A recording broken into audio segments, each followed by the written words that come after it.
Hey, feeling good, like I should.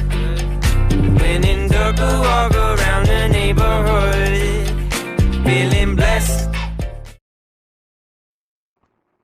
Alrighty, let's take a look at our homework for lesson 7.1.2, starting off with the M&Ms, and here we've got some more data statistics from 6th grade that we want to remind ourselves about, and that specifically is the quartiles and the interquartile range. Now, before I get into this, this has to do with box plots. Okay, so let's consider what a box plot looks like. It looks something like that.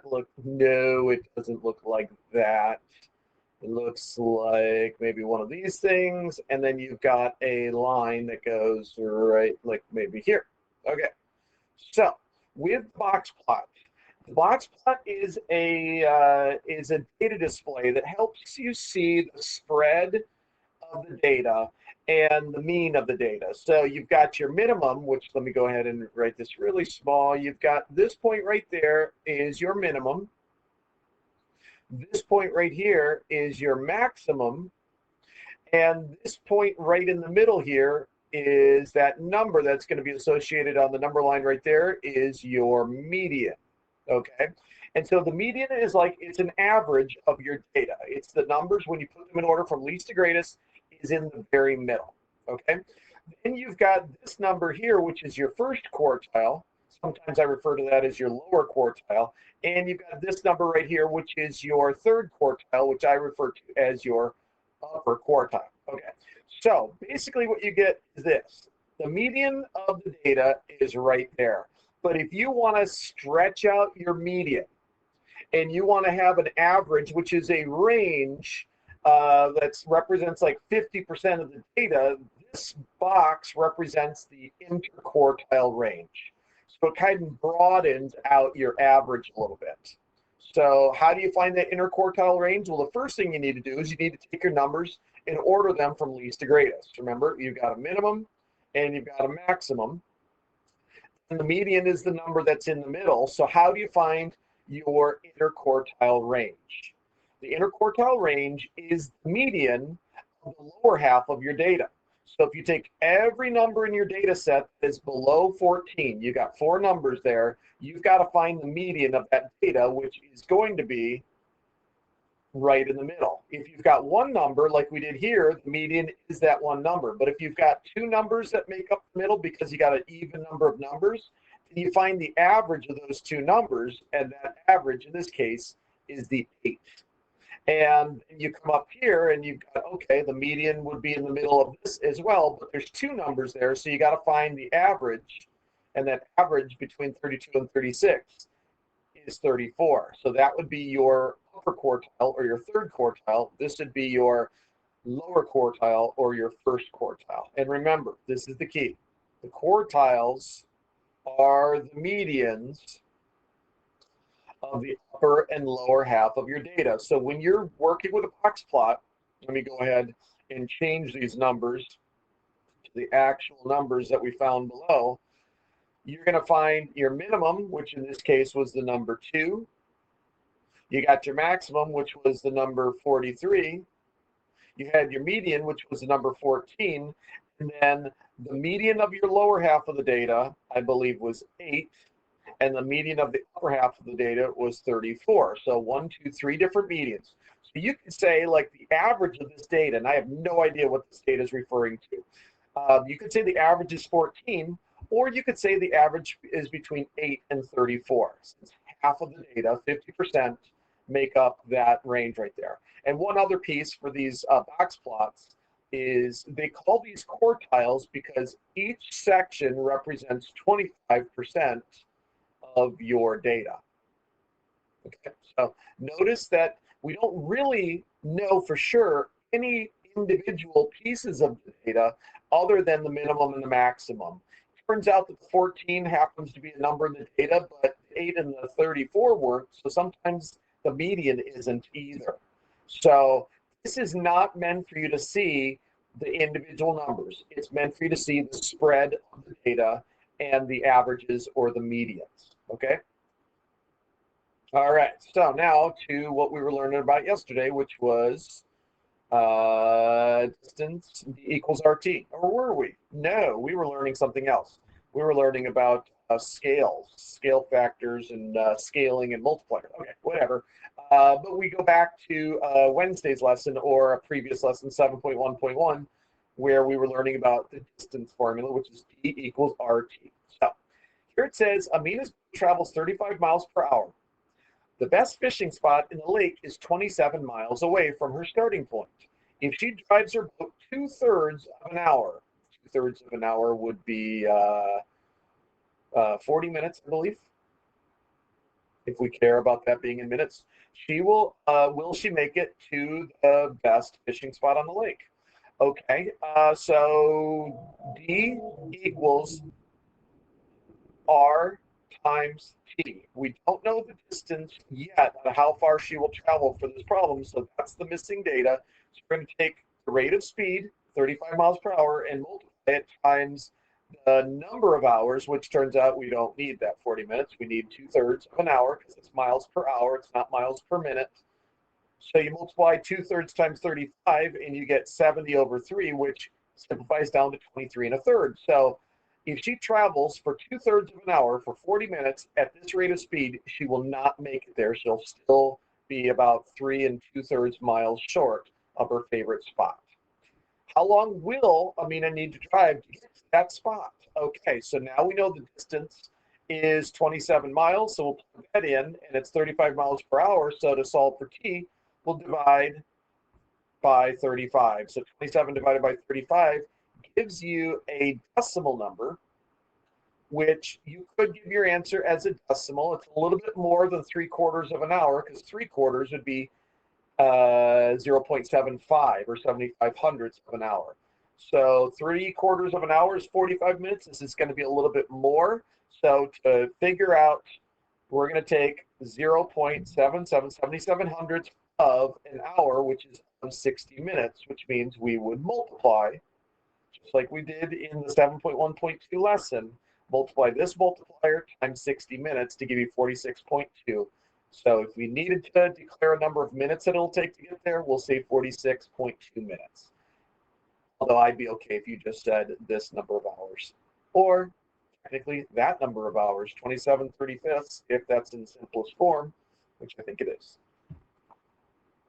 All right, use a triangle below right, this one right there, to answer the questions that follow. What's the scale factor of going from the larger to the smaller of these two triangles? Okay, so let's just a little refresher. The scale factor is always a ratio of the new shape to the original, and the original being where you started. So if you started at the 6, that would go on the bottom, and then the new one would be the 5. So this is a 5:6 ratio. So if you multiply 6 times 5, 6, you'll get 5. If you're going in the other direction, then this becomes the original, and that's the new, so it's 6/5. So remember, when we are dealing with scale factors, I like to show that ratio and then just decide which direction are we going. Is it getting from bigger to smaller? Use the scale factor that's less than 1. If you're going from smaller to bigger, use the scale factor that is greater than 1. Okay? So just understanding that whatever your scale factor is, you just use the reciprocals depending on which direction you are going. All right, simplify each expression. Oh, that's horrible, horrible, horrible, horrible. I have to do this. Now, we're going to start learning a process that's called fraction busters, which is a technique that allows you to eliminate the fractions in this equation by rewriting it as an equivalent. I'm sorry, is that an equation? No, it's an expression. To eliminate fractions in this expression by rewriting this expression as an equivalent expression that doesn't have fractions. But right now we haven't learned how to do that. So this is what I'm going to do. I'm going to take these two fractions because these are the, yes. These are the ones that can be combined, right? So we're going to take 1/2 of x plus 3/5 of x. We're going to add those together. Then we're going to take 7/12 minus the 2/3, and we're going to combine those because no, yes, yes, because those are the constant terms. So this makes things a little bit easier in that you know that when you're adding these two terms together, you are adding the coefficients. So we have to take our 1/2 plus 3/5 and figure out what that is, and whatever it is, it's multiplied times x. So let's use our coat of arms and change this to 5/10 plus 6/10. So this becomes 11/10 times x. And then here, I think we can leave that how it is and change this by multiplying the top and the bottom times 4/4. So that becomes 8/12. And 7/12 minus 8/12 gives you negative 1/12. So you could write it this way, or you could have written it as 1 1/10 of x minus 1/12, or you could have said plus a negative 1/12. So there's a few different variations to get to the answer, but this is the answer I'm going with. All right, so we do the same thing over here, but with decimals. Are you okay? If you need to copy more of this down, you better pause it because I'm deleting it now. Okay. On this one, we want to combine our x terms, and that's a negative 2.8 because of the minus sign in front of it. And we're going to combine our constant terms, and that's a negative 7.1 because of the minus sign in front of it. So same idea. We're going to add negative 2.8 plus 3.9, and because those are the x terms, we're going to add the coefficients, and that'll be our answer for x. So I think when you take 3.9 minus 2.8, you get 1.1. Yeah, that's what we got right there. And then here, you're going to add your 5.3 plus a negative 7.1, in which case, I think, yeah, that's negative 1.8. And so that ends up being your final. Not a lot of fun, is it? No, but I can teach you some techniques to kind of simplify the process, but it's still never really easy. In high school, they're going to use that fraction busters all the time, because even high school students, if they don't struggle with fractions and decimals, they certainly don't want to work with fractions and decimals, which is, I think, most of the issue with 7th and 8th graders as well. You'd rather get a problem wrong than go through all that process and deal with the headache of getting common denominators and everything, which I can't relate to that, but I've seen it enough. That's just what it is. It is what it is. All right, moving on. Copy the diagram below on your paper and use the given information to fill in all the missing labels. All right, so remember, this entire thing all the way across represents 100%. So if we know this is 60%, then this has to be the rest of it, which would be 40%. So that's one piece of information you need to put in. Also, it says if 40% is 28 students, and if I break that into 10% intervals, right, this is 10%, that's 10%, that's 10%, that's 10%, then we'll divide this by 4, and that becomes 7, that's 7, that's 7, and that's 7. So that means that every 10% interval, 1, 2, 3, 4, 5, 6, 7, 8, 9, 10, is worth 7 students.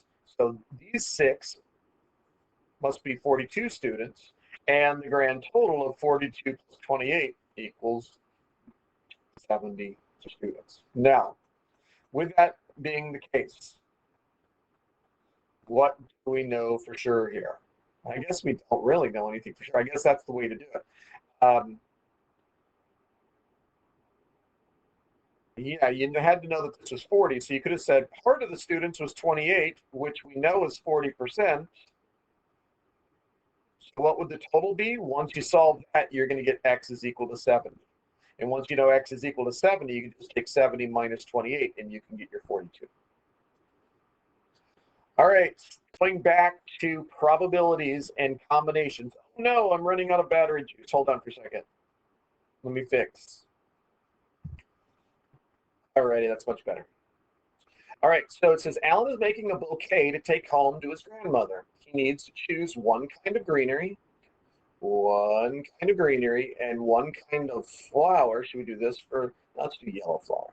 One kind of flower for his bouquet. His choice of ferns or green leaves for his greenery, ferns or green leaves for his greenery, and he's got a choice of daisies, carnations, and sunflowers for his flowers. So we notice that you've got 2 types of greenery and 3 kinds of flower to give you a total of 6 total combinations. So draw a T diagram to show all the different combinations. So you got your ferns with your daisies, carnations, and sunflowers, and you got your leaves with your daisies, carnations, and sunflowers, a total of 6, right? Well, if you recall, you got 2 of these and 3 of those. When we're dealing with probabilities and combinations, that's a multiplication kind of a process. You may not have remembered it, but you can still get the answer if you remembered how to do the tree diagrams. So what is the probability that you will get? Let me go ahead and clear everything away there. What's the probability that you will get or use ferns? Well, all of these, stop it. All of these are ferns. So it looks like half of them would be ferns. And so it's 3 out of 6, which is a 1/2 probability. What's the probability that you will not use sunflowers? All right, well, this is not sunflower, and that's not sunflower, and that's not, and that's not. So that would be 4 out of the 6, which is 2/3. And what is the probability that he will use leaves with carnations? Leaves with carnations, that's 1 out of the 6 possible combinations. So that's a 1/6 probability. All right, read math notes, blah, blah, blah. We read them. What does it say? Daily high temperatures in degrees in Fahrenheit for the last 2 weeks, that would be 14 days, in Grand Forks, North Dakota, were 7, 1, blah, blah, blah, blah, blah, blah, blah. Let's verify that there's 14. 1, 2, 3, 4, 5, 6, 7, 8, 9, 10, 11, 12, 13, 14. Great. So to calculate the median, we have to put these in order from least to greatest and then find what number comes in the middle. But the fact that there's 14 of them means you're going to have 2 in the middle. So I'll take the total and cut it in half. Half of 14 is 7. So let's count in 7. 1, 2, 3, 4, 5, 6, 7.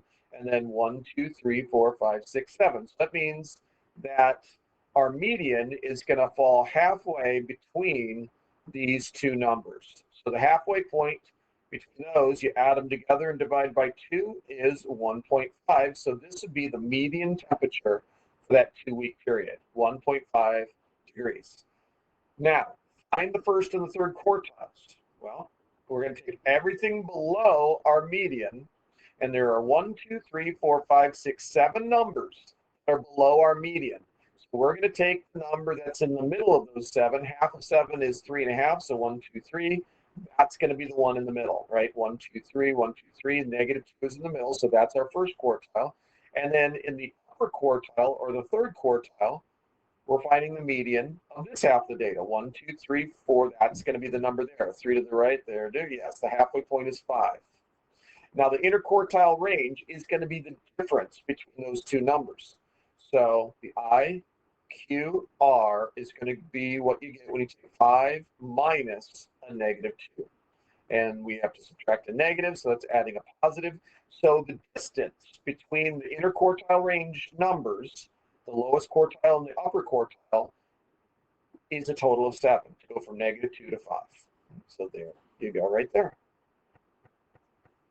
And that completes today's homework. Wonderful. All right, let's move on to the next activity. Take care. Bye.